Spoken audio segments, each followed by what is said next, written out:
berziarah di kota Madinah, kita naik bis pada jam 7 pagi.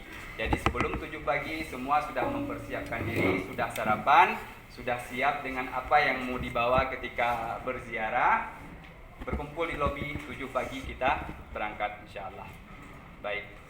Adapun tempat-tempatnya, sejarahnya insyaallah besok kita akan terangkan satu persatu terkait dengan tempat yang akan kita datangi insyaallah dan kelebihan-kelebihan yang akan kita datangi. Baik, untuk memperhemat waktu, sekarang kita mengulang manasik untuk pemantapan kita di hari Senin besok ketika kita bertolak ke Mekah. Namun untuk itu kami persilahkan kepada guru kita Ustaz Irfan untuk menyampaikan. Silakan Ustaz. Alhamdulillahirabbil alamin. Syukran wa jazakallahu khairal jazaa li akhina Syekh Fakhri Zal LC sahibu travel Al-Fakhri.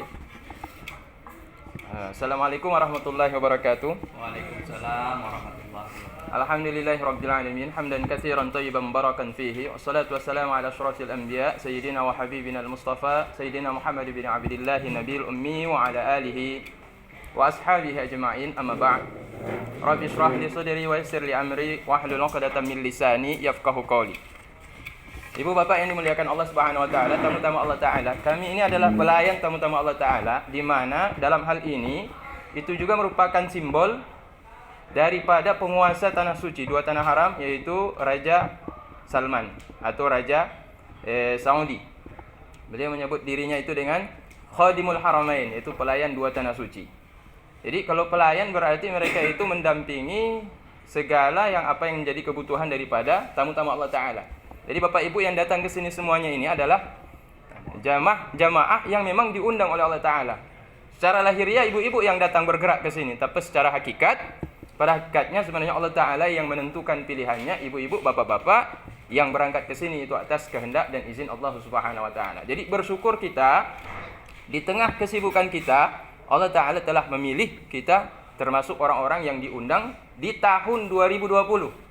Awal tahun 2020, Januari. Kita termasuk orang-orang yang memang dirindukan oleh Allah Subhanahu wa taala untuk hadir ke tanah suci.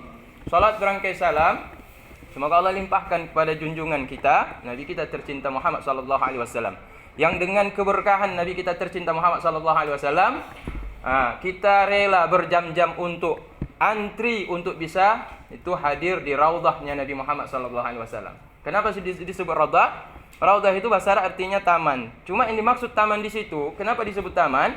Karena di situ tempat Rasulullah dengan para sahabat senantiasa sholat berjamaah dan berkumpul duduk bersama membicarakan permasalahan umat.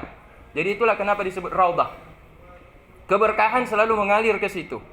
Jadi disebut raudhah dikarenakan tempat itu tidak sepi daripada hal-hal yang positif, yang baik, yang diridhoi oleh Allah Ta'ala, yang dilakukan oleh Rasulullah dan para sahabat. Dan ibu-ibu dengan segala kesusahan, yaitu melihat cuaca yang sangat dingin, kemudian kulit pecah-pecah, sariawan, ya kan?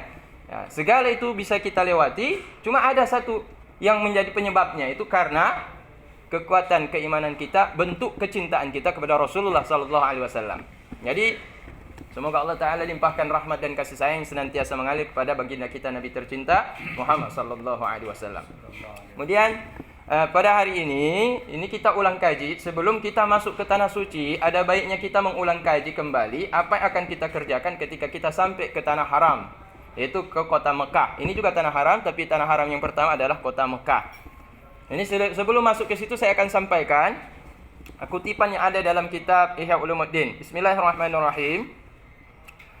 Alhamdulillahilladzi ja'ala kalimatat tauhid li ibadihi hirzan wa hisnan. Segala puji bagi Allah Ta'ala yang telah menjadikan kalimat tauhid bagi hamba-hambanya itu sebagai benteng. Jadi kalimat la ilaha illallah kalau dibaca maka itu menjadi benteng. Benteng dari apa? Benteng daripada neraka jahanam. Jadi orang yang sudah mengucapkan kalimat tauhid dengan hak, maka dia akan diselamatkan dari neraka jahanam. Wa ja'alal baital atiq masabatan lin-nasi wa amna.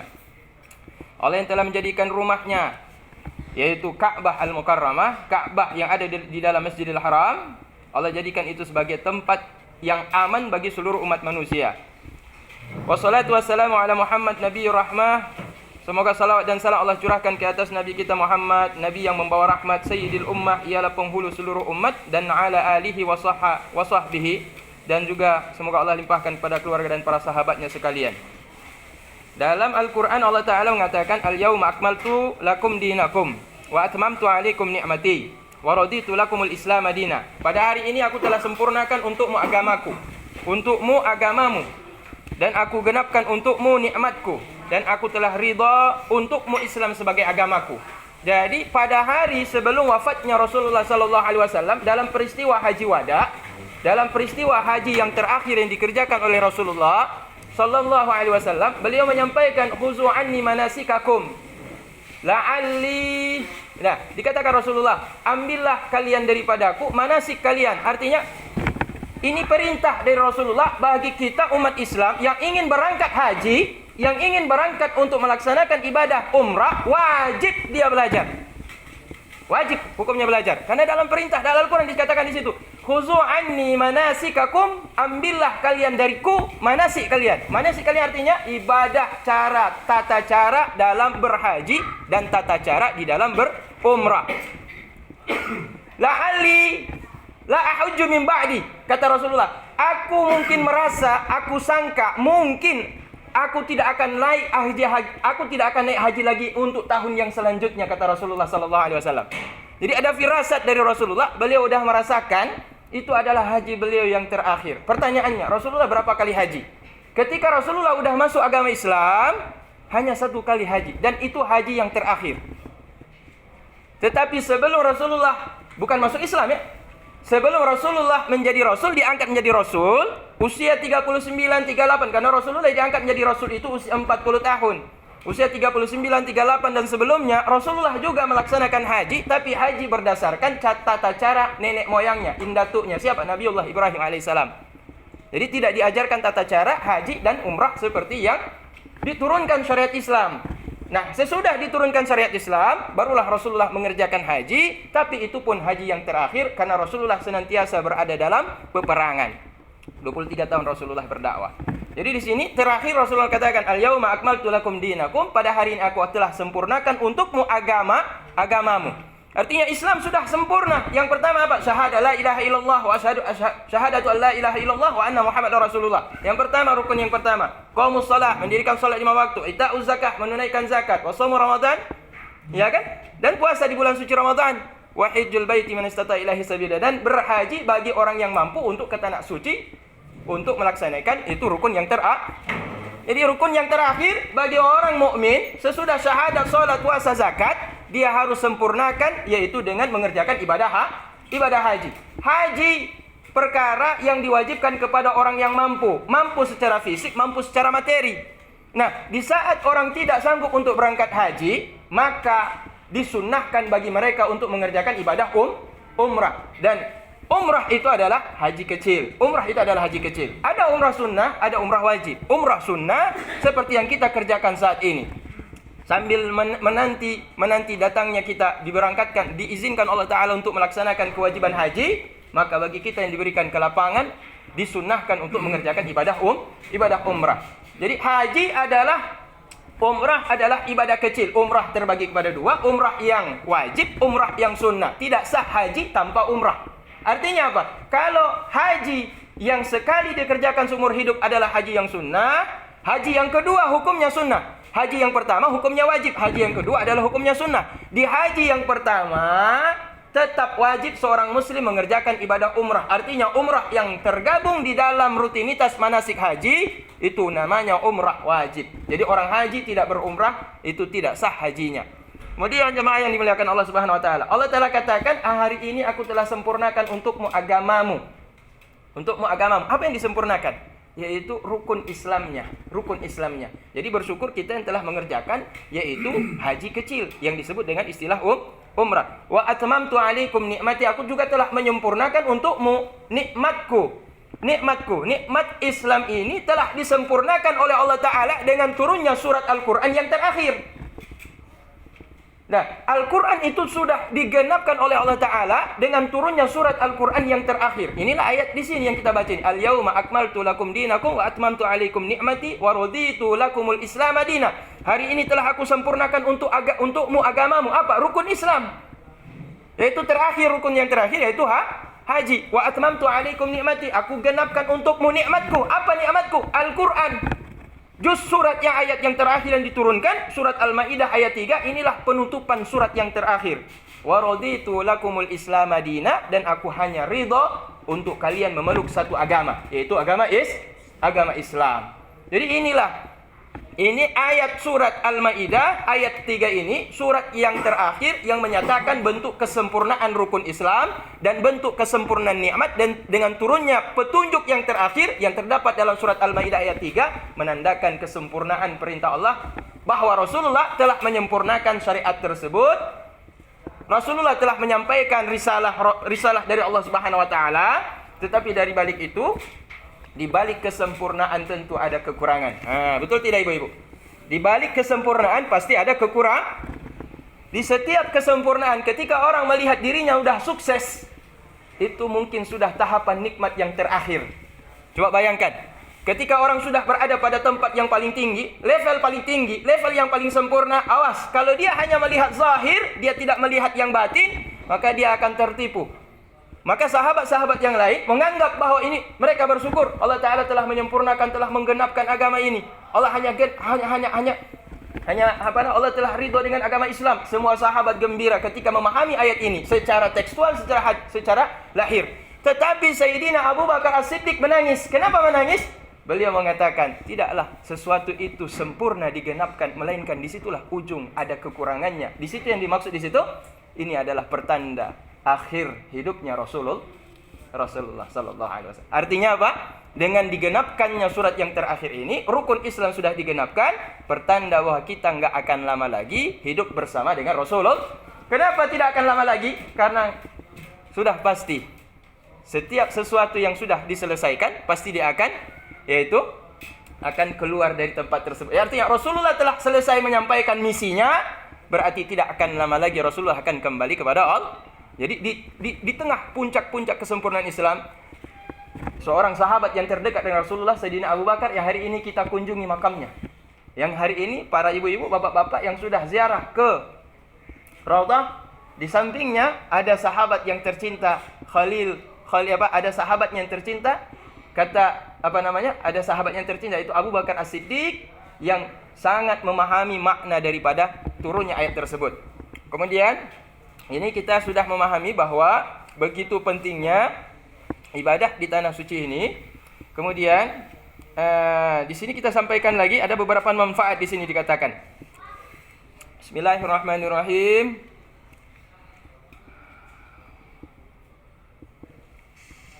Man hajjal baita falam yarfuth falam yafsuq kharaja min dhunubihi kayaumin waladathu ummuhu. Ujian. Ini ujian. Ketika kita sampai ke tanah suci ini, kemudian kita tidak, yaitu yarfuth, tidak mengucapkan kata-kata kotor, caci maki, menghina, menghardik, atau menyakiti perasaan orang di tanah suci ini. Kemudian dia tidak melakukan perbuatan fasik, tidak melakukan perbuatan yaitu dosa kecil. Berarti dosa kecil saja dilarang, apalagi dosa besar. Kharaja min dhunubihi kayaumin waladathu ummuhu, dia akan keluar daripada dosa-dosanya. Dia keluar dari dosanya. Ibarat kita ini diselimuti dengan dosa. Ketika kita di luar tanah haram, kita masuk ke tanah haram dalam keadaan berpakaian, pakaian kita ini pakaian yang diselimuti dengan pakaian dosa. Begitu kita menjaga mulut kita, menjaga akhlak kita di tanah suci ini, maka ketika kita keluar, di sini dikatakan, maka kharaja min dhunubihi kayaumin waladathu ummuhu, maka dia keluar dari dosa sama seperti dia keluar daripada rahim ibunya. Dia bersih, tidak menanggung dosa. Jadi kuncinya apa? Adab. Al-adabu, maka dikatakan ulama, al-adabu fauqul ilmi. Adab itu di atas ilmu. Imam Malik radhiyallahu anhu, imamnya kota Madinah ini. Kota Madinah ini dulunya Kota Madinah di sini guru spiritualnya adalah Imam Malik. Imam Malik sering mengajar di Masjid Nabawi. Dan kuburnya ada dalam kuburan Baqi yang kita ziarahi kemarin tuh. Imam Malik termasuk yang dikuburkan di kuburan Baqi. Beliau termasuk ulama yang sangat takzim, sangat tinggi akhlaknya. Kalau beliau sudah masuk ke pintu kota Madinah, beliau tidak akan naik di atas onta ataupun keledai. tapi beliau jalan kaki. Kenapa? Karena takzimnya beliau kepada Rasulullah. Kenapa ditanya, ya imam, kenapa imam tidak naik onta, tidak naik kuda, tidak naik keledai ketika masuk kota Madinah? Saya malu dengan Rasulullah yang berada di bawah. Itu takzimnya luar biasa. Ya, kalau kita semuanya mengerjakan itu kan, rasanya semuanya tidak akan naik taksi, tidak akan naik mobil, karena merasa malu dengan Rasulullah yang dikuburkan di bawah tanah. Tapi Imam Malik radhiyallahu anhu, ulama besar, ulama yang sangat dimuliakan, imam mazhab Maliki, gurunya Imam Syafi'i, beliau sampai demikian rupa akhlaknya beliau jaga kepada Rasulullah sallallahu alaihi wasallam. Artinya begitu kita masuk tanah suci ini, adab kita jaga, tutur kata kita jaga, insyaallah kita akan sama seperti bayi yang baru dilahirkan oleh kedua orang tua kita. Wa qala aidan sallallahu alaihi wasallam, dan berkata juga Nabi sallallahu alaihi wasallam, "Ru'ya syaitan fi yaumi asghar wala adkhar wala ahkar wala ayghas minhu yaum Arafah." Nah, ini nanti kita akan pergi ke padang Arafah nanti ketika kita sampai ke tanah suci Makkah. Nanti kita akan ziarah ke padang Arafah. Di sini dikatakan bahwa Rasulullah mengatakan, tidaklah pernah dilihat syaitan pada suatu hari lebih kurus, lebih ciut, lebih kurus, dan lebih hina, juga lebih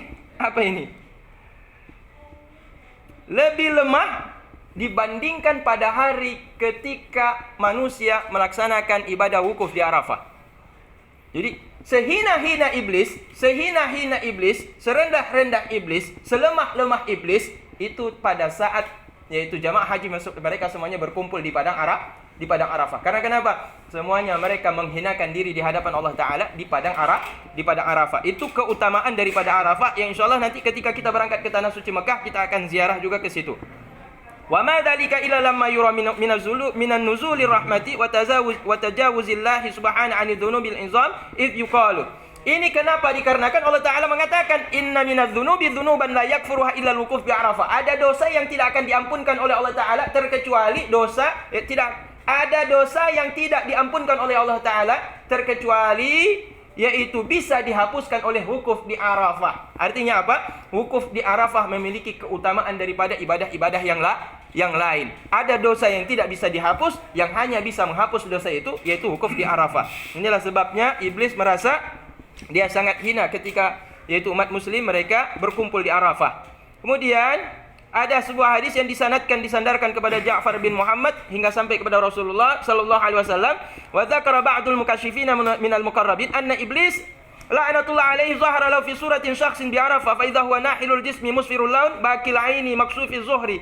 Bahwa di antara orang-orang yang takarub yang sangat dekat dengan Allah Ta'ala mengkisahkan beliau melihat di padang Arafah iblis la'natullah alaihi telah Allah Ta'ala nampakkan bagi hamba Allah Ta'ala yang soleh tersebut dalam keadaan rupa sosok orang di tengah padang Arafah, dalam keadaan kurus ceking tubuhnya dengan wajah yang pucat, sambil menangis dia mengeluarkan air mata dan pecah punggung bagian belakangnya. Faqala lahum alladhi abqa'inaika. Kemudian syekh tersebut berkata, apa yang menyebabkan engkau menangis wahai iblis? Qala khurujul haji ilaihi bila tijarah. Datangnya orang-orang berangkat haji kepada Arafah ini tanpa ada niat selain daripada Allah, hanya tujuannya Allah Ta'ala. Jadi itu menyebabkan iblis ini menjadi lemah. Nah, kemudian ada beberapa hadis yang kita sangkut pautkan kepada apa yang kita amalkan pada hari ini.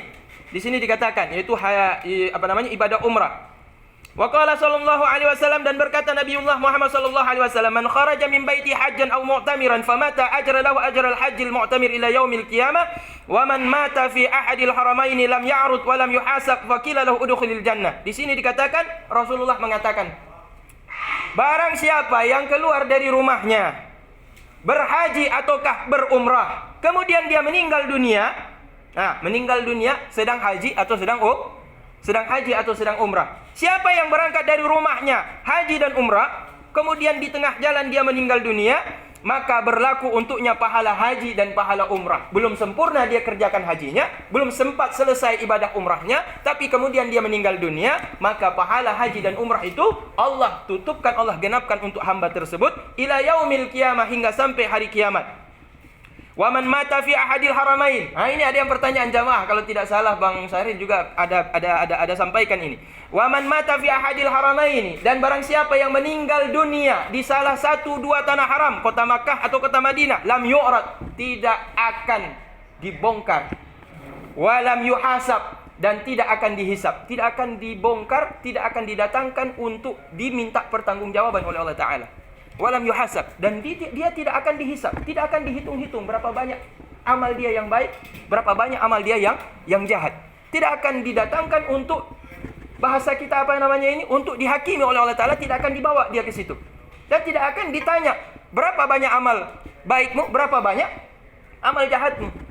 Jadi orang yang meninggal dunia dalam keadaan sedang haji, begitu juga meninggal dunia dalam keadaan sedang umrah, boleh dikatakan bahwa semua amal baiknya itu dicatat, sementara semua amal buruknya dihapus oleh Allah Ta'ala, sehingga dia tidak akan dihisab oleh Allah Ta'ala. Wa qila lahu udkhulul jannah, dan dikatakan untuk mereka yang masuk tanah suci dalam keadaan haji dan umrah kemudian meninggal dunia, masuklah kalian ke dalam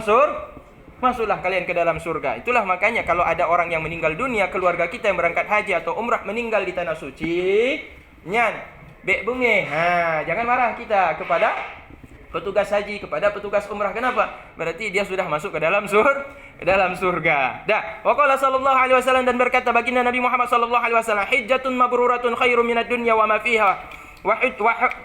Wa hajjatun mabruratun laisa lahul jazaa illal jannah, bahwa haji yang mabrur lebih baik dari dunia dan segala apa yang terdapat dalam kenikmatan dunia, dan haji mabrur tidak ada balasan melainkan hanyalah surga. Wa qala sallallahu alaihi wasallam, dan berkata baginda Nabi Muhammad sallallahu alaihi wasallam, al-hujjaju wal ummar wafdullahi azza wa jalla wa zuwaruhu in sa'aluhu a'tahum wa in istaghfaruhu ghafara lahum wa in da'u ustujiba lahum wa in syafa'u syufi'u. Di sini dikatakan Rasulullah bahwa para jamaah haji dan para jamaah umrah, mereka itu adalah utusan-utusan Allah.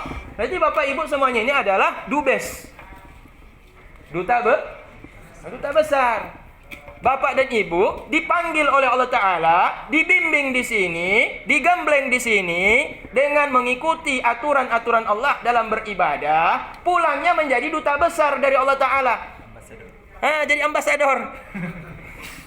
Jadi ambasador. Orang Arab bilang safir. Ibu jadi duta besarnya Allah Ta'ala. Jadi duta besar Mesir ada, duta besar Arab Saudi ada, duta besar Maroko, duta besar Cina. Jadi ibu duta besar apa? Bapak Ibu adalah duta besar dari Allah Subhanahu wa Ta'ala.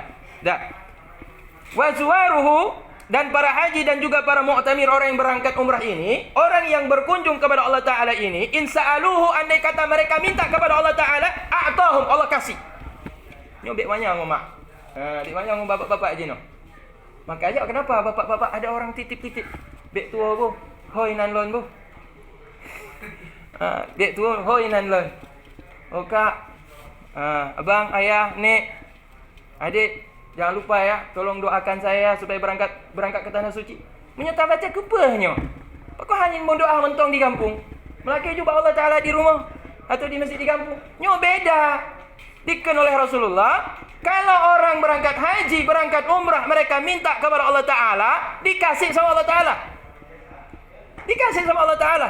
Artinya doa mereka itu tidak ditolak oleh Allah Ta'ala, karena mereka sudah susah payah meninggalkan kenikmatan dunia, meninggalkan kesibukan dunia di kampung halaman, mereka tinggalkan keluarga, dia ikhlas, dia rela datang ke sini hanya untuk memenuhi panggilan Allah.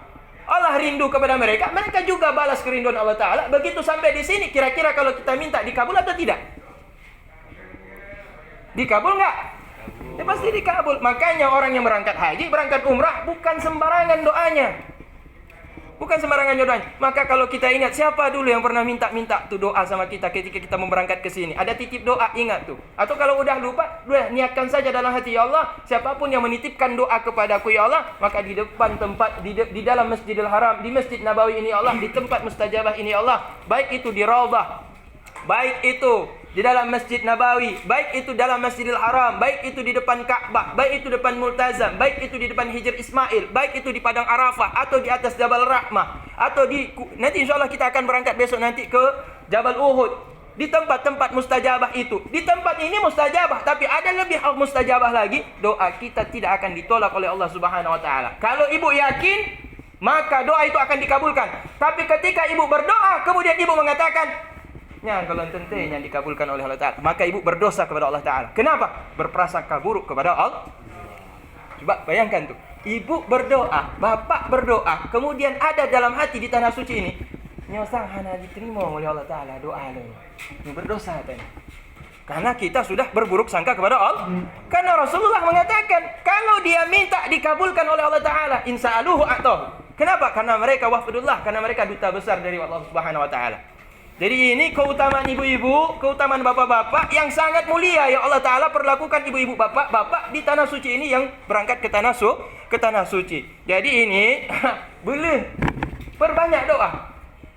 Nah, baik di kamar, ya kan? Bangun tidur, sebelum tidur, mau pergi ke masjid, sedang makan, jangan lupa doa. Ke siapa saja yang titip doa kepada kita. Tapi yang paling utama adalah doa kepada diri kita. Doa kepada diri kita. Doa kepada diri kita yang paling utama adalah, "Ya Allah, berikanlah hamba ini tuntunan yang baik agar senantiasa berjalan dalam ridha-Mu ya Allah. Ya Allah, semua kesalahanku ya Allah ampunkan. Hamba ini hamba yang lemah. Ampunkan kesalahan hamba ya Allah. Ya Allah, berikanlah petunjuk kepada hamba ya Allah agar senantiasa berjalan di atas rel-Mu ya Rabb. Nah, timbulkan kecintaan hamba kepada agamamu. Timbulkan kebencian dalam hati hamba untuk melakukan hal yang Engkau murkai." Semua itu kita minta setiap saat. Sedang jalan nih, mau jalan ke Masjidil Haram nih, berdoa. Banyak minta kepada Allah dalam hati kita. Begitu sampai ke dalam Masjidil Haram, begitu sampai ke dalam Masjid Nabawi, itu kita tumpahkan lagi doa kita yang lebih banyak lagi. Jadi insya Allah akan dikabulkan oleh Allah Ta'ala. Nah, wa fi hadis Muslim min tariqi ahli bait alaihi salam a'zamun nasi dzanban. Ini dikatakan di sini, orang yang paling dosanya paling besar. Orang yang datang ke padang Arafah, kemudian dia wukuf di padang Arafah, kemudian dia menyangka Allah Ta'ala tidak mengampunkan dosanya, maka orang itu adalah orang yang paling besar dosanya di hadapan Allah Subhanahu wa Ta'ala. Artinya, ketika kita pada tempat yang paling agung, misalkan seperti padang Arafah, kita yakin tempat mustajabah, doanya kita dikabulkan, tapi kita meyakini Allah Ta'ala tidak mengabulkan doa kita, maka kita termasuk orang yang paling berdosa di hadapan Allah Subhanahu wa Ta'ala. Ini terakhir ini ya. Ibnu Abbas radhiyallahu anhuma, keponakan Nabi Muhammad, mengatakan dari Nabi sallallahu alaihi wasallam bahwa baginda Nabi mengatakan, "Yanzilu ala hadzal baiti fi kulli yaumin 120 rahmatan." Bahwa setiap hari turun ke atas Ka'bah Masjidil Haram itu 120 rahmat. 120 rahmat turun ke atas Ka'bah. Setiap hari Allah Ta'ala turunkan 120 rahmat itu ke atas Ka'bah atau Masjidil Haram. Nanti dibagi lagi oleh Allah Ta'ala. Dari 120 ini, situna li ta'ifin, 60 untuk orang yang tawaf. Dari 120 dibagi 60 rahmat Allah Ta'ala berikan kepada mereka yang keliling Ka'bah. Keliling Ka'bah. Apakah untuk haji, apakah untuk umrah, apakah tawaf sunnah? Allah Ta'ala limpahkan 60 rahmatnya itu kepada mereka yang mengerjakan ibadah tawaf. Wa arba'una lil musallin, dan 40 rahmat Allah Ta'ala bagi kepada orang yang sholat di dalam Masjidil Haram atau di sekitar Ka'bah tersebut. 40 Allah Ta'ala bagikan kepada siapa? Orang yang sholat dalam Masjidil Haram dan orang yang sholat di sekeliling Ka'bah. Wa ishruna lin nazirin, dan 20 rahmat sisanya Allah Ta'ala berikan untuk orang yang senantiasa matanya memandang Ka'bah. Nyo olong kahek nyo ketawa nyo kibale ku duduk montong dalam Masjidil Haram. Terhalang dengan dinding. Tapi duduklah, lihat. Jangan duduk di belakang sini. Misalkan Anda bapak di belakang ini situ, jangan di situ, tapi ambillah posisi, nampaklah di sini Ka'bah.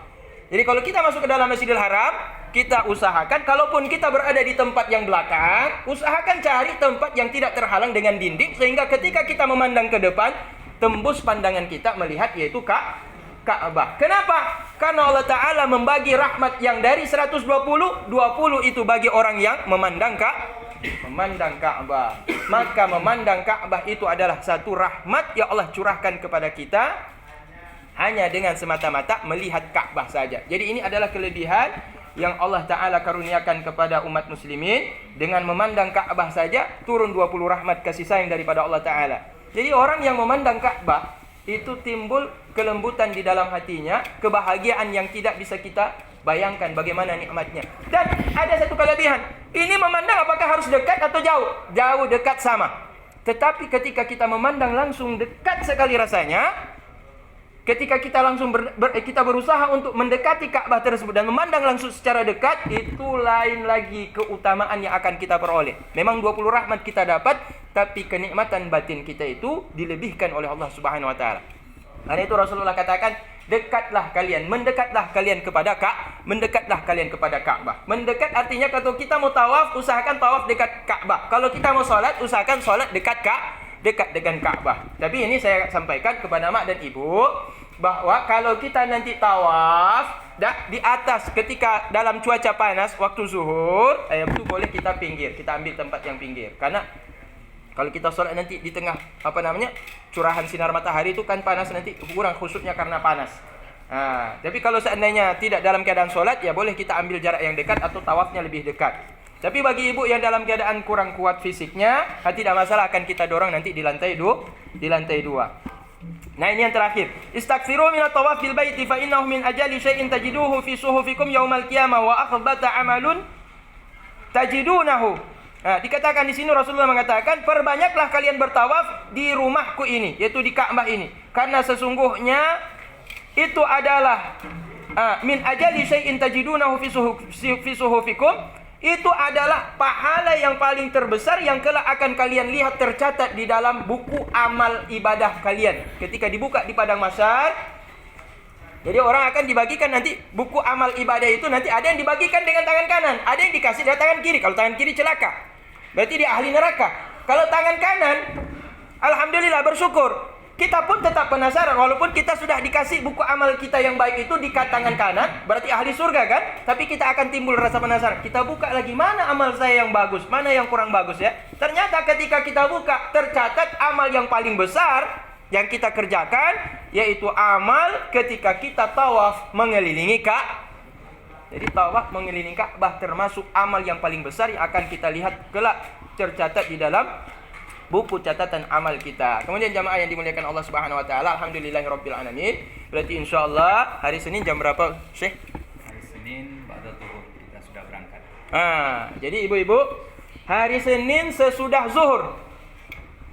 Hari Senin sesudah zuhur berarti kita sudah siap-siap berangkat. Berarti masih ada satu waktu kita untuk melaksanakan ziarah ke makam subuh, masih sempat. Ya. Ya. Ini saran ya. Iya. Assalamualaikum warahmatullahi wabarakatuh. Waalaikumsalam warahmatullahi wabarakatuh. Puji dan syukur saya tumpangkan saja kepada Ustaz. Iya. Jadi kita ini satu pesawat dan satu mobil. Iya. Nampaknya kita ini kan puncaknya belum kita laksanakan. Iya. Hanya yang kecil. Iya. Kita ini fisik tidak sama. Iya.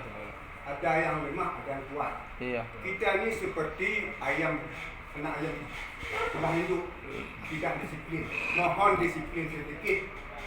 Iya. Kita ini sama-sama dari kampung, satu pesawat dan satu mobil. Iya. Mohonlah. Iya. Jadi kekompakan kita mohon. Oke. Bisa difahami. Ada masalah kamar berlainan itu sudah wajar. Ya. Ini kita satu pesawat, satu mobil. Oke. Bapak, satu mama kita di sini. Ya, oke. Udah difahami. Mohon. Berarti insyaallah Bapak diminta supaya kita ini kompak gitu. Jangan cerai-berai, jangan semrawut, jangan istilahnya tidak rukun begitu atau tidak kompak dalam perjalanan kita. Nah, insyaallah ini adalah masukan. Ya, ini adalah masukan. Tapi kembali lagi kepada inisiatif daripada setiap jamaah. Jamaah itu dia mungkin enjoy-nya begini. Jamaah itu mungkin sukanya begini. Jamaah ini mungkin suka. Kita sebagai travel hanya memfasilitasi jamaah untuk berangkat ke sini. Jadi apa yang menjadi hajat, apa yang menjadi kebutuhan, itu akan kita penuhi. Adapun keinginan dari jamaah untuk supaya semuanya gabung, alhamdulillah sekarang kita udah gabung. Ada sebagian yang tidak datang, itu bukan berarti tidak ingin, mungkin ada halangan. Jadi alhamdulillah pada hari ini kita ingin menyampaikan bahwa di saat ini kita bisa kumpul bersama, kita bisa dari satu kampung kita bisa berangkat ke Tanah Suci, dan insya Allah ini akan menjadi rahmat untuk kampung kita masing-masing, karena sesuai dengan janji Allah Ta'ala tadi. Allah Ta'ala mengatakan diundang kita ini nanti dijadikan sebagai duta besar, itu menjadi pembimbing, pencontoh akhlak bagi masyarakat yang ada di kampung kita masing-masing. Jadi harapan ayah insyaAllah didengar juga masyarakat, didengar juga oleh jamaah yang lain. Adapun kewajiban kami adalah memfasilitasi saja. Ya, apa yang menjadi kekurangan-kekurangan dari pihak jamaah, kami berupaya semaksimal mungkin untuk memenuhi hajat bapak-bapak dan ibu-ibu. Nah, kemarin kita pun sudah lihat sendiri kan, semampu kami. Di mana ada yang lemah kami dorong, di mana yang tidak mampu kami bantu, di mana ada yang minta uang, minta ini, minta tukar uang atau bantu ke sini beli ini, itu kami bantu. Maksimal yang kami sanggup itu. Nah, tapi kalau untuk masalah ini semua jamaah harus kumpul di sini, itu kembali lagi kepada pribadi. Enjoynya bagaimana. Jadi kita tidak paksa. Nanti kalau kita minta kita paksa, nanti ada jamaah yang merasa kenapa begini travel nih kok diatur sekali. Jadi kita berikan ke lapangan. Kemudian jamaah yang dimuliakan Allah Subhanahu wa taala, nanti kita berangkat hari Senin sesudah zuhur. Artinya kita masih hari Senin itu diberikan kesempatan oleh pihak travel untuk ziarah ke makam Nabi. Kalau ibu-ibu hari ini masih dapat berangkat ke Raudhah tadi 7:30, berarti ibu-ibu masih bisa juga berangkat ke Raudhah 7:30 hari Senin. Berarti kita masih beruntung juga, masih bisa dapat namanya ziarah wada. Kalau di Mekah ada namanya tawaf wada, tawaf perpisahan. Kalau di Madinah ada namanya ziarah wada. Kalau ibu-ibu nggak dapat masuk ke Raudhah, ibu-ibu keliling nanti dari pintu baki. Dari pintu baki ucapkan salam perpisahan kepada Rasulullah. Ya, ucapkan perpisahan kepada Rasulullah. Kita masuk ke rumah Nabi, kita masuk kampung Nabi, tapi kita tidak minta pamit kepada Nabi. Bagaimana perasaan ibu-ibu kalau seandainya ibu tuan rumah, tamu datang, keluar tidak minta izin, keluar tidak ada pamit? Tentunya tamu yang sudah senang ketika dikunjungi akan timbul rasa kecewa. Jadi kita harap ibu ada kesempatan pada hari Senin sebelum kita berangkat ke tanah Mekah, 7:30 itu habis sholat subuh itu, kita usahakan untuk ziarah wada, ziarah perpisahan. Tapi bagi ibu-ibu yang sudah dari subuh, kalau ibu-ibu nggak dapat subuh, bapak-bapak dapat subuh, dia ziarah ke Taman Raudhah. Kalau dia udah dapat ke Raudhah, otomatis dia dapat ziarah. Dapat ziarah ke Rasulullah, dapat ziarah ke Abu Bakar, dapat ziarah kepada Sayyidina Utsman, kepada Umar bin Khattab, dan dapat ziarah ke pintu depan baki dan mengucapkan salam perpisahan kepada semuanya, sahabat Rasul, keluarga Rasulullah, dan para umat mukmin yang dikuburkan di tempat tersebut. Jadi ini alhamdulillah satu keberuntungan bagi kita pada hari Senin nanti kita akan ada yaitu ziarah yang terakhir kepada Rasulullah sallallahu alaihi wasallam. Nah, itu ibu curahkan semua kesempatan yang terakhir pada hari Senin. Tapi kalau ada kesempatan malam ini usahakan, karena kita tidak yakin, belum tentu kita di hari Senin sehat. Maka kalau ada waktu malam ini, ya, yang mau gabung nanti jam 12 malam kita ke Raudhah. Ya, nanti malam kita ke jam 12 Raudhah. Artinya begini, Tengku, Ustaz, saya nggak sanggup nanti subuh, Ustaz. Kalau jam 12, jam 1 itu kan nanti sampai subuh, Ustaz. Nggak mesti sampai subuh. Asal Bapak Ibu berangkat jam 12 malam, ada waktu kita masuk dari pintu 20-21, lurus saja ke depan, kita bisa tembus sampai ke Raudhah. Kalau tidak sanggup jaga, duduk di situ sampai subuh, asal udah 1 jam 2 jam, mau silakan keluar, tidak masalah. Yang penting malam ini upayakan kita masuk ke Raudhah, khususnya bagi kaum agam. Nah, khususnya bagi bapak-bapak, khususnya bagi laki-laki. Kesempatan kita masih dapat kita malam ini, yaitu hari Sabtu. Minggu besok masih juga dapat kesempatan. Berarti hari Senin yang tidak ada lagi kesempatan, ya. Hari Senin cuma dapat waktu paginya saja. Hari Senin sudah nggak dapat lagi karena habis zuhur kita udah berangkat. Berarti ada waktu 2 malam lagi untuk kita datang ke Raudhah dan ziarah ke makam Rasulullah sallallahu alaihi wasallam. Jadi coba bayangkan saja. Bayangkan saja ketika kita duduk di Raudhah, di situ kita iktikaf, aku niat iktikaf dalam masjid Nabi ini, dapat pahala. Di situ kita istighfar, dapat pahala. Di situ kita salawat, dapat pahala. Di situ kita baca tasbih, subhanallah, alhamdulillah, wa la ilaha illallah, wallahu akbar, dapat pahala. Di situ kita baca la ilaha illallah sebanyak-banyaknya, dapat pahala. Di situ kita baca Al-Quran semampu kita, dapat pahala. Di situ kita berdoa, hampir kita tidur kita di samping dengan jenazahnya Rasulullah sallallahu alaihi wasallam. Bukankah itu nikmat yang paling mulia yang Allah berikan kepada bapak-bapak dan ibu-ibu ketika sampai ke tanah suci, masuk ke masjid Nabi, bukan cuma tidur di hotel, tapi sempat tidur di Raudhah berdampingan dengan jasadnya Rasulullah sallallahu alaihi wasallam. Itu kan Nabi udah mati. Beda nabi kita, nabi dengan kita beda. Wala tahsabanna alladziina qutilu fi sabilillahi amwat bal ahya' 'inda rabbihim yurzaqun. Jangan pernah kalian sangka orang yang meninggal di jalan Allah Taala itu meninggal. Bahkan mereka hidup. Cuma yang meninggal jasad mereka pisah dengan roh mereka. Pada hakikatnya mereka di alam barzakh hidup, diberikan rezeki oleh Allah Subhanahu wa taala. Dan Nabi udah disampaikan, setiap hambaku yang bersalawat kepadaku, Allah kembalikan rohku agar aku bisa membalas salam daripada umatku, kata Nabi. Jadi begitu kita salawat sampai kepada Nabi, Nabi dikembalikan rohnya, Nabi balas salawat kepada umatnya yang mengucapkan salawat kepada dirinya. Jadi kita di tempat yang paling mulia, kita berzikir, berdoa dan berdoa kepada Allah Ta'ala, bersalawat, berbanyak salawat di makam Nabi itu, insya Allah Allah akan mengabulkan segala hajat kita dan solat kita akan disampaikan oleh Allah kepada Nabi kita tercinta Muhammad SAW. Nah, perjalanan kemudian nanti pada waktu zuhur, kalau ibu bapak udah selesai hari Senin nanti itu, ibu bapak nanti mandi sunnah ihram. Ketika mandi sunnah ihram sama seperti kita mandi dari hadas besar bagi yang laki-laki, junub bagi yang perempuan, haid atau nifas. Dan niatnya ambil, kita tidak pakai gayung ya, kita pakai apa namanya, shower kan? Buka sesuai, kasih di bagian yang sedikit hangat, jangan dingin karena musim dingin. Kemudian taruh kepala di bawah, hidupkan airnya. Begitu air kena kepala, niat dalam hati, nawaitu. Apa nih? Nawaitul ghusla, nawaitu ghuslal ihram. Nawaitul ghuslal ihram. Aku niat mandi ihram, sunnatan lillahi ta'ala, sunnah karena Allah Ta'ala. Kecek di dalam hati. Apa? Kecek di dalam ucapkan di dalam hati, aku niat mandi ihram, sunnah karena Allah Ta'ala. Dah siram semuanya. Kalau kita pakai gayung, siram atas dulu 3 kali, kanan 3 kali, kiri 3 kali, baru sesudah itu kita siram semuanya secara keseluruhan. Tapi kalau pakai shower boleh juga. Tengah dulu, habis itu kanan, habis itu kiri. Habis itu kita pakai sabun, habis itu kita lauk-lauk badan kita, pakai sabun, kita basuh semuanya. Usahakan pakai sampo. Karena itu sampo terakhir kita pakai. Kenapa? Karena dalam perjalanan kita ke sana kita nggak pakai sampo. Kalau kita pakai sampo sengaja nanti rambutnya rontok, kena denda. Ya, kena akan bayar denda lagi kita karena mencabut bulu-bulu ada fidyah. Fidyahnya 2. Kalau bukan kambing ibu bayar, berarti ibu harus puasa 10 hari. 3 hari di tanah suci, 7 hari nanti di kampung. Ibu pakai sampo nih kan? Ini sudah habis. Misalkan sudah nih mandi ihram nih. Kemudian sampai di Masjid Bir Ali atau sampai di tanah suci Mekah, di hotel, sampai di hotel. Belum tawaf, belum sa'i, belum tahallul. Ibu masuk ke hotel, ibu mandi lagi. Oh, su'umta'a. Gerah. Tangguh loh. Mana oleh? Kalau nak sampo, pakai sampo. Nah, ini sedang berihram nih. Pakai sampo, habis itu dikocok-kocok rambutnya kan? Apalagi ibu rambut panjang. Kocok-kocok, dikocok. Tertariklah ada berapa helai rambut. Oh, mak kakunung dendanya. Fidyah haji, kambing, keluar kambing. Kami harus bayar berarti 1.300.000. Ya. Kalau enggak tebus kambing, berarti ibu harus puasa. Puasa 10 hari, 3 hari di sini, 7 hari di kampung. Kalau enggak bagaimana?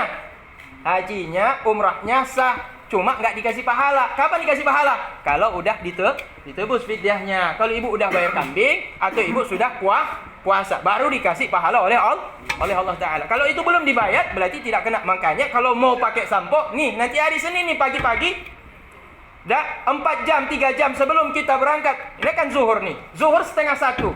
Sebelum 12:30 zuhur, kita mandi, itu sudah niat mandi ihram. Ibu-ibu potong kuku dulu. Jadi ada bapak-bapak yang kukunya panjang, ada hitam-hitam lagi. Coba dibersihkan, potong kukunya. Kemudian kumis-kumisnya dirapikan, bulu-bulunya dirapikan, rambutnya dirapikan. Kemudian mandi. Sesudah mandi, ibu pakai parfum. Tolong beli minyak wangi ya. Ya, jangan lupa beli minyak. Bukan saya jualan minyak wangi di sini, nggak ada. Di bawah ada. Ya, nanti ibu turun ke bawah, beli minyak wangi. Ya bu ya. Tadi siapa ibu siapa nggak datang ya? Ibu Mariani, dia beli satu pak itu dia beli 100 rial. Tapi katanya oleh-oleh. Ada nama parfum Rodah, enak kali aromanya. Tapi ada parfum, pokoknya banyak sekali parfum yang aromanya kental, yang kuat tahan lama, itu nanti dipakai. Jangan yang pakai alkohol. Kalau pakai alkohol terasa dingin. Nah itu apa namanya, ada khilafiyah. Ada ulama yang mengatakan tidak boleh karena ada mengandung najis. Jadi pakailah yang murni saja minyak. Dia habis mandi, aku niat mandi ihram sunnah karena Allah Ta'ala, udah siap basuh semuanya. Sudah potong kuku, udah cukur kumis, udah rapikan segala macam. Habis itu pakai minyak wangi, dioles di badan. Dah selesai itu, pakailah baju ihram.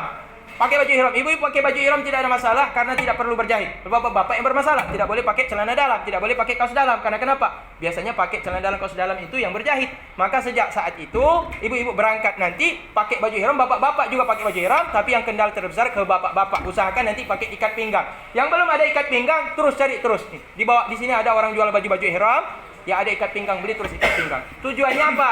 Agar di saat yang tidak terduga, mana tahu terinjak baju ihramnya, aman. Nah, ya kan? Tidak ada masalah. Dan selesai itu apa lagi, Pak? Selesai itu sebelum kita berangkat, baju-baju kita siapkan semuanya, repikan semuanya. Yang tadinya model buka, masukkan ke dalam koper nggak dilipat-lipat, ya kan? Ada handuk, udah pakai gantung sana, nggak dilipat-lipat. Kaos tangan segala macam itu dilipat yang rapi semuanya. Minimal 3 jam sebelum keberangkatan disusun yang rapi ke dalam koper semuanya. Nah, jadi yang ada di luar apa? Hanya pakaian yang akan kita bawa nanti ke liang lahat. Ya, selimut putih, itulah baju ihram, itulah kain kafan. Itulah kenapa Nabi kita menyuruh kita menggunakan pakaian ihram yang putih-putih.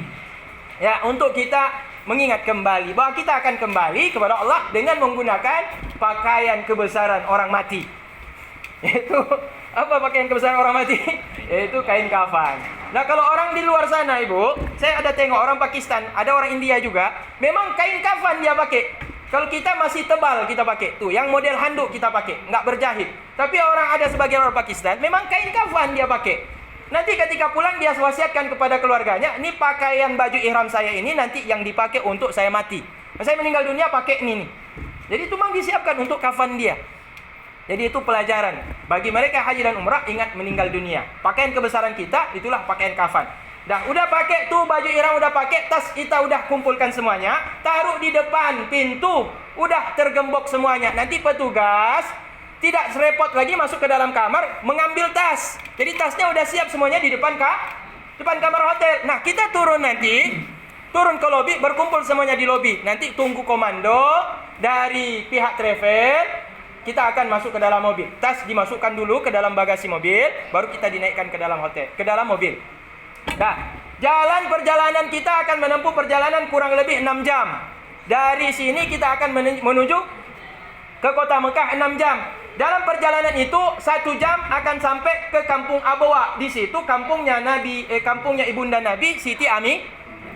Bukan kampungnya ibunda Nabi, tapi kampung dimakamkan di situ, yaitu jenazah ibunda tercinta Nabi Muhammad sallallahu alaihi wasallam, yaitu Siti Aminah. Jadi ibu nanti buka kaca kalau perjalanannya. Alhamdulillah kita perjalanannya siang, bukan malam. Jadi kalau ada sebagian dulu kami ada juga yang sore menjelang maghrib. Jadi dalam perjalanan itu malam. Jadi nggak nampak bagaimana pemandangan padang pasir. Kenapa harus nampak? Apa gunanya nampak di waktu siang? Karena kita akan kembali ingat dengan perjalanannya hijrahnya baginda Nabi kita dengan Sayyidina Abu Bakar ketika dari Mekah ke kota Madinah. Nah, ibu bisa bayangkan nanti bagaimana susahnya Nabi. Bagaimana susahnya Nabi itu merantau beliau dari kota Mekah, kota Madinah. Dituntun naik onta, cuma berdua dengan Abu Bakar, dengan satu orang pemandu, orang Yahudi lagi pemandunya itu. Jadi jalan dengan onta, sedangkan kita naik mobil pakai AC. Kan kita bisa bayangkan begitulah susahnya menderitanya Rasulullah untuk yaitu menegakkan agama ini agar sampai kepada kita.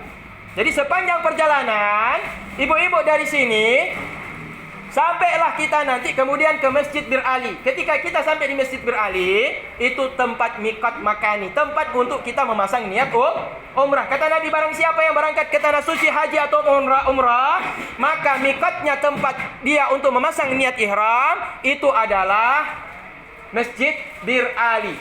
Nah, atau Zulhulaifah. Namanya Zulhulaifah tapi sering dikenal dengan nama Masjid Bir Ali. Kita turun, kemudian kita ambil air wudhu, kemudian kita sholat sunnah ihram.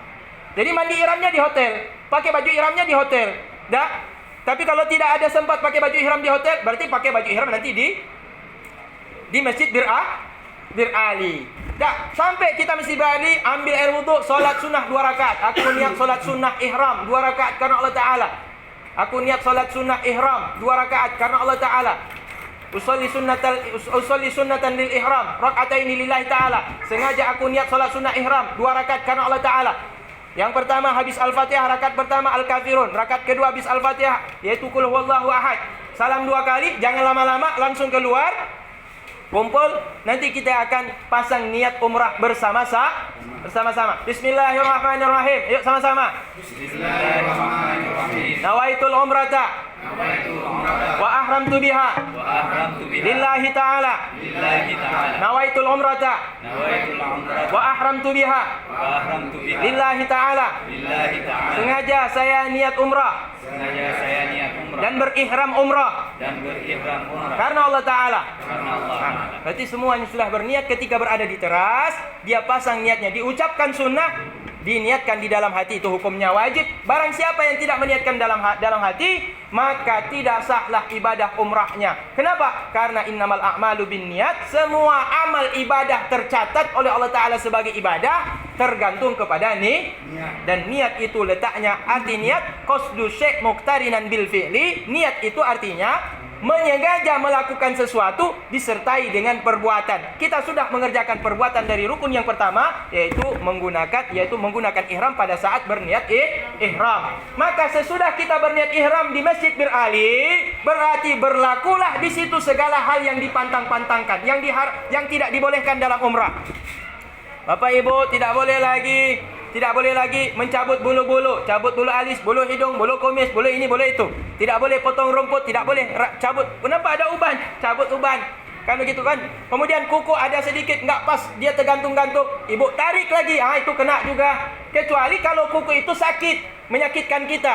Kalau kita tidak tarik, kalau kita tidak cabut, akan sakit kita. Itu boleh dicabut, tidak kena fidyah. Tapi kalau kuku tidak bermasalah, jangan dicabut selama kita masih dalam keadaan berihram.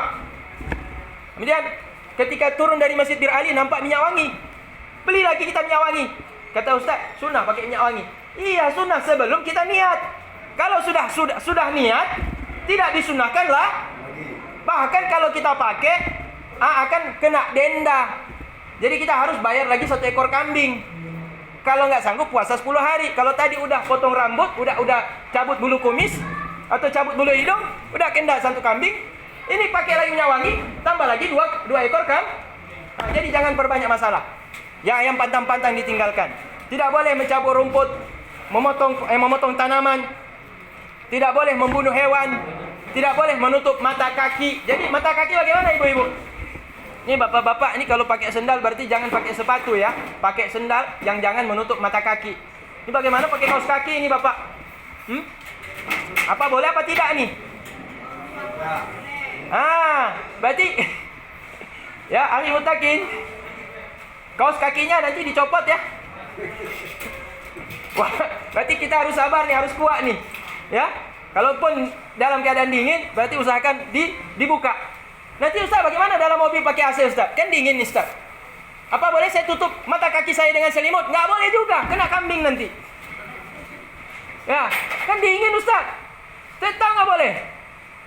Jadi jangan pakai sepatu, jangan pakai kaos kaki, jangan tutup mata kaki. Ibu-ibu bagaimana? Nanti di AC dalam mobil dingin juga. Nggak sanggup saya tahan udaranya Ustaz, dingin kali AC. Cuaca lagi dingin Ustaz, saya tutuplah pakai masker. Kena denda juga. Jadi ibu-ibu tidak boleh menutup tutup wajah, tidak boleh. Tidak boleh tutup wajah juga. Jadi itu termasuk pantangan bagi kaum wanita, tidak boleh menutup wajah. Bapak-bapak boleh tutup wajah. Cuma bapak-bapak tidak boleh tutup mata kaki, tidak boleh tutup kepala. Maka tidak boleh pakai peci. Tidak boleh pakai peci. Haram pakai peci ketika kita sedang berihram. Ya. Nah, kemudian telapak kaki. Ini tidak boleh ditutup nih, ibu-ibu. Jangan ditutup nih. Ya. Ini tidak boleh ditutup. Kalau ibu tutup nih pakai kain, berarti sudah kena denda lagi. Muka tidak boleh ditutup, telapak tangan tidak boleh ditutup, harus terbuka. Tapi kalau saya tutup meja begini kan tertutup Ustaz. Nah, itu tidak apa. Yang jangan pakai kain sarung tangan. Jadi ya udah beli sarung tangan, ibu-ibu, cukuplah di Madinah. Ya. Ya udah beli sarung tangan, cukuplah di Madinah. Kalau bapak-bapak boleh. Ibu-ibu tidak boleh. Jadi itu termasuk pantang bagi kaum wanita. Kemudian menikah tidak boleh. Ya. Mana tahu sedang naik mobil kan, singgah di rumah makan Indonesia di tengah padang pasir, jumpa sama wanita Arab Badui kan. Udah mau dilamar nih. Udah tiba-tiba menikah. Tidak boleh, tidak sah. Batal. Kemudian berhubungan suami istri. Tidak boleh juga, batal juga. Dan dendanya besar. Harus keluarkan 1 ekor onta. 1 ekor onta. Ibu-ibu berhubungan suami istri dalam keadaan masih ihram, batal umrahnya. Kalau haji, batal hajinya. Kena denda, keluarkan 1 onta. Yang harga 1 onta sekarang ini 35 juta 1 ekor onta. Nah, jadi itu semuanya pantangan yang harus dihindari ketika kita masih dalam keadaan ihram haji atau kita dalam keadaan berihram umrah. Nah, kemudian nanti ketika kita dalam perjalanan, sejak dari Masjid Bir Ali kita akan baca talbiyah, labbaik Allahumma labbaik, labbaik la syarika lak labbaik. Ayo sama-sama. Bismillahirrahmanirrahim. Bismillahirrahmanirrahim. Labbaik Allahumma labbaik, labbaik Allahumma labbaik, labbaik la syarika lak labbaik, labbaik la syarika lak labbaik. Innal hamda wan ni'mata laka wal mulk la syarika lak, labbaik Allahumma labbaik, labbaik Allahumma labbaik, labbaik la syarika lak labbaik, labbaik la syarika lak labbaik. Innal hamda wan ni'mata laka wal mulk la syarika lak, labbaik Allahumma labbaik, labbaik Allahumma labbaik, labbaik la syarika lak labbaik, labbaik la syarika lak labbaik. Innal hamda wan ni'mata laka wal mulk la syarika lak. Allahumma salli ala Sayyidina Muhammad, Allahumma salli ala Sayyidina Muhammad wa ala ali Sayyidina Muhammad, wa ala ali Sayyidina Muhammad. Allahumma inna nas'aluka ridhaka wal jannah wa na'udzu bika